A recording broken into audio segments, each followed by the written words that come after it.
ઘર એવું બનાવો કે જ્યાં રહેવાનું મન થાય અને આપણા નરોડાના હંસપુરા વિસ્તારમાં આવેલા વ્રજ હોમ ડેકોરમાં 4000+ વેરાયટી છે હોમ ડેકોર માટે. એટલે જો હવે નવું ઘર બનાવો છો કે રિનોવેટ કરાવો છો તો આ વિડીયો ખાસ તમારી માટે, કારણ કે એન્ટ્રીમાં રાખી શકાય તેવી આકર્ષક મૂર્તિ, artefact, animal statue, office article, wall art, metal wall frame, canvas painting, wall watch, hanging watch અને વ્રજ હોમ ડેકોરના ઇનસાઇડર બનો અને ફર્સ્ટ શોપિંગ પર મેળવો 15% ડિસ્કાઉન્ટ. તથા ગાર્ડન માટે આર્ટિફિશિયલ પ્લાન્ટ્સ, બોન્ઝાઈ, પોટ અને પ્લાન્ટનર મળી જવાના છે.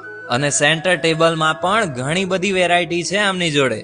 અને મંદિર માટે પણ ભગવાન માતાજીના ફોટા અને મૂર્તિ તમને અહીંયા ઘણી બધી વેરાયટીમાં જોવા મળશે. એટલે આ જગ્યા વન સ્ટોપ સોલ્યુશન છે. જો તમારું મકાન 3 BHK નું હોય કે 6 BHK નું, બધી જ આઇટમ્સ તમને અહીંયા મળી જવાની છે. એડ્રેસ તમને ડિસ્પ્લે પર દેખાતું જ હશે, પહોંચી જ જજો.